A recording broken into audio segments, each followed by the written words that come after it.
Hi there folks, and welcome to the second and last video for Chapter 23, Circulation. So in order to get our blood, or the blood of any animal, throughout its system, we need a system in place to do all of this carrying. And we have a very fine one indeed, thank you very much. We have a system of blood vessels. And different sizes and structures of blood vessels have different functions, different jobs. Arteries and veins are roughly the same size, and they both connect directly to the heart. But arteries carry blood away from the heart, whereas veins carry blood back to the heart. The next size down, in either direction, are called arteries, which are, arterioles. If artery is size large, arterioles are size medium. On the flip side, if veins are also size large, venules are size medium, and the size small is the same between the two. These are called capillaries. Arteries and veins are both for moving large volumes of blood, especially near the heart. Arterioles and venules are for helping to spread blood through the body, but for really getting blood spread throughout the body, throughout all of your muscle fibers and to the very tips of your fingers. This is what capillaries are for. They are the smallest category of blood vessel. They have the thinnest walls. And because of this, it is the easiest place for oxygen to move out of the capillary and carbon dioxide to move in so it can be removed. And the same thing for nutrients and metabolic wastes. Likewise, it's not just different jobs, but you also get other different physical characteristics in each different class of our blood vessels. Larger blood vessels have a different blood pressure and a different ability to feel the pulse as well as blood velocity. So when I say blood pressure is the amount of force that the blood exerts pushing against your blood vessels when the heart pumps and pushes blood throughout your body. On a much larger scale, you can feel this in the form of your pulse, which you can take at the wrist, the foot, or right here underneath your jaw. These are places where that push from the heart that moves blood throughout your body can be felt right there very close to the surface of your skin. And it's a way to measure how quickly is the heart beating in your chest. And that can tell us something about how hard the heart is working. Blood velocity is a measurement of how much blood is getting moved per second. So as we see the size of the blood vessel decrease, and therefore the amount of surface area of your whole body covered by that type of blood vessel increase, because most of your body is actually supplied with its blood needs by small vessels, things like arterioles, capillaries, and venules. You only find the really large arteries and veins right around the heart. Most of this job is done by the smaller vessels. So as as the vessels get smaller, they make up a larger area of your cardiovascular system.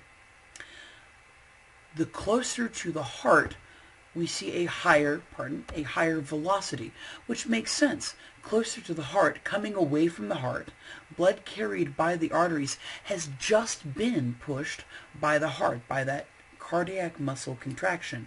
And so having just been shoved, it's moving much faster than blood that, say, has dispersed throughout the whole body and is now on its way back. We also see a difference in blood pressure. Now again, blood pressure is that amount of force that is being exerted against the walls of your blood vessels by the blood that's flowing through it. And we see blood pressure change in response to our heart rate and in response to our pulse. When the heart contracts and squeezes, this is the systole part of the cardiac cycle, and the pressure exerted by this stage of the heart's pumping is called systolic pressure. Diastolic pressure is the pressure we see in the cardiovascular system when the heart is under diastole, meaning that the heart has temporarily relaxed and the muscle has relaxed. And as you can see, these waves of systole and diastole are much easier to see and perceive very near the heart, in arteries very near the heart, so like the aorta, the major artery that leads blood away from the heart. And the further that blood and the blood vessels get from the heart, the more the blood pressure sort of smooths out, and the lower it becomes the further away you get from the heart, until blood on the return trip being carried by venules, veins, and the major veins, the vena cava, is basically just sort of coasting along on the movement that's left from the heart pumping, there freshly delivering that push to the aorta and to the arteries. How quickly this is moving is called blood velocity. It's measured in centimeters per second. And if these pressures are too low or too high, it can indicate a number of potential medical issues. The best known situation for this is called hypertension. Hypertension is the medical term for chronic high blood pressure. High blood pressure is typically like a systolic pressure around 140 or so, which means that on a larger scale, there may be other issues that a doctor may find.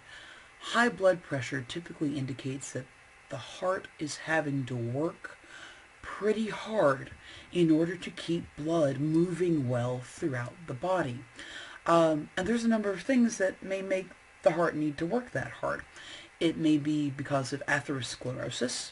If there are clogs inside the arteries, this narrows down how much space is actually available for blood to flow through, which means the heart has to push much harder to move the same amount of blood per pump. However, it may also be a symptom of maybe something in the diet that's also affecting the cardiovascular system. It may also be an effect of age. When our blood vessels, as we age, become a little bit less elastic, they are able to counter that pressure less and less effectively. And you can end up with chronic high blood pressure. And this is why, especially as people age, doctors tend to watch our blood pressure very carefully, as well as problems with hypertension especially tend to run in the family. So if you happen to know that you happen to have a family history of high blood pressure, a history of hypertension, you are probably already watching your blood pressure pretty carefully. When we are working with capillaries, so in that largest amount of surface area that is made up of our bodies by our cardiovascular system, we're talking about capillaries, and there are specific forces at play that allow capillaries to function. See, capillaries are the smallest vessel, they have the thinnest walls, and this allows oxygen and nutrients to diffuse as easily as possible out through the capillary wall from blood to your body's cells, and likewise the other way around from your body's cells back to your red blood cells. So things like carbon dioxide and metabolic wastes, things that your body has made just in the course of doing all kinds of work that should not hang around in the body, or they could become dangerous. We need capillaries to be so thin and so small so that this pickup and drop off of metabolic required nutrients and oxygen dropped off to the body cells and picked up things like carbon dioxide and waste from the body cells can happen as efficiently and as easily as possible. This is not to say, however, that red blood cells are the only thing that are flowing in your blood. Your blood is made up of three major types of things. There's the liquid component to your blood, what makes it flow. This is a very protein-rich liquid called plasma. In fact, if you went to a hospital, you can donate just plasma, say to someone who's going to have an operation. Floating and flowing in the plasma are cells, two major types. Red blood cells, which is what we all know and love and we're familiar with.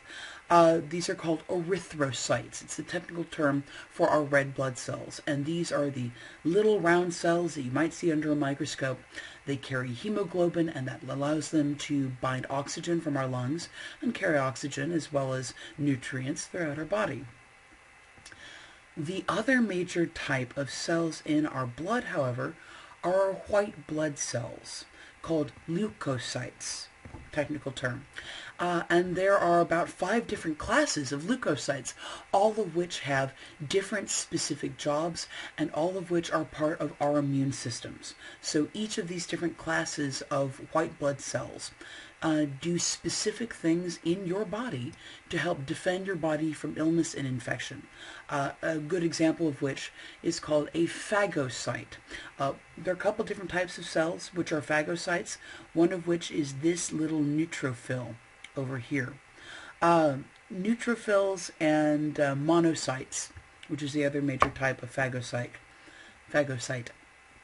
have the specific job of swallowing bacteria and other metabolic wastes like dead cells and things that your body just happens to produce. So basically, they help clean dead cells out of your tissue so they don't clutter up and build up. And they also engulf, which is what phagocytosis from way earlier in the textbook. They basically wrap around and swallow these dead cells as well as bacteria that might otherwise try and form a colony and infect your body, and help clear those out of your body. If not all is working perfectly well, if maybe you have too many blood cells trying to flow through your system, you may end up with hypertension, with high blood pressure, exerting more pressure in your blood vessels. But you may also end up with too few cells. In this case, either because you just have too few cells, especially red blood cells, flowing in your blood, in the plasma, or if the red blood cells aren't working as efficiently as they're supposed to, and they're not getting enough oxygen to your body. Either one of these can result in a medical condition called anemia, where the body is not getting the oxygen it needs throughout all of your muscles and your organs. And a patient who is anemic classically feels just tired, so tired. They have so little energy to be able to do anything because their body has so little oxygen and nutrients being delivered throughout the body, especially where you really need those nutrients to be delivered to so your body can use them. If this happens, your body has a natural response. That low oxygen supply to your muscles and to your organs stimulate your kidneys to secrete a hormone called erythropoietin. EPO for short. Don't worry, it's easier. EPO for short. Erythropoietin stimulates the red bone marrow inside your bones to make more red blood cells to help make up the difference, so that your body can carry more oxygen throughout the body, throughout the tissues, and supply the body with what it needs. We also have the ability to make, using bacteria in a lab, to make erythropoietin for medical use. So we can give it to someone who has anemia, maybe whose kidneys aren't keeping up with how much their body really needs more red blood cells. And so they can supply that patient with more erythropoietin to help appropriately stimulate the red blood marrow in the bones to go ahead and make more red blood cells and take better care of that patient. if something should damage this system at the surface, say if you should get a cut or a scrape, there's also things floating in your blood that help to deliver basically a inborn first aid kit to the surface damage. Along with the red blood cells and white blood cells in the plasma of your blood is a protein called fibrinogen. Fibrinogen is basically a clotting factor. It's what helps make your blood clot, and this is what helps form scabs. And what scabs are, it's not just dried blood, it's dried clotted blood, which will dry and clot at the surface of your skin if the skin's been broken open by a scrape, by a cut. And what that does is it forms this protective surface to help stop bleeding, but also to help protect the layers of skin underneath while they knit together and heal. Basically, it's a bandage that the body produces to help protect the damaged area while it's healing. Not all of our damage control options work as well as we might always need them to. There are some very unusual situations where our best option might actually be through research. In this particular instance, we're talking stem cell research, and we're talking about its uses for leukemia. Now, you may remember from much earlier in the textbook, stem cells are a class of cells that are found both in embryos and in adult humans, but what makes them so special is that stem cells can be stimulated to become any kind of specialized cell in the body. Any of them. The difference between embryonic and adult stem cells is this. Embryonic stem cells are just more flexible. Adult stem cells can be stimulated to become a few different types of specialized cells. But embryonic stem cells can be stimulated to become any specialized cell in the body, which is what makes them so valuable for medical research and treating patients. This is one of those places where we really hope that with proper support, stem cell research may be able to save lives. Leukemia is a form of cancer that, if not properly treated, is frequently fatal. It is specifically a cancer of the white blood cells. Yes, it attacks the very blood cells that make up your immune system. I mean, that's insult to injury. That's practically as bad as AIDS. It attacks the immune system first and weakens the body's ability to heal or defend itself from subsequent infection. It just weakens everything, puts the whole body at a disadvantage from trying to defend itself. In the case of leukemia, the cancer even attacks cells in the red blood marrow in the bones and crowds them out. Attacks the white blood cells that are there so that they start to replicate out of control, but most of these white blood cells are defective and they can't function as part of the immune system. They just take up space and they crowd out the healthy bone marrow that makes red blood cells. The most effective way we have for treating leukemia is by killing off the bone marrow, one bit at a time. And ideally by reseeding the bone marrow with healthy red blood cells. Even 30 red blood cells, healthy red blood cells, delivered to the recovering bone marrow after the cancerous cells have been killed, can vastly help improve the patient's ability to recover. They can just recover much more quickly and much more successfully. That just sounds, ridiculously easy, right? That should be simple. The problem is you need to have a correct blood type match. And if they have relatives that are a match, fantastic. This is the ideal. But frequently, that may not be the case, at which point stem cells that have been stimulated to become red blood cells of the correct type can then be implanted in the patient's bone marrow, and they will function just as well as an identical match from an existing relative. It just provides a guaranteed option for all of those patients for whom a match may not be available. And this happens, sometimes people don't have many relatives, and sometimes the patient has a very rare blood type. In any event, the use of stem cell research could help guarantee that these patients would have a better opportunity to survive leukemia and to recover well. All right, folks, I'm going to wrap it up there, and I will see you next time. Bye, folks.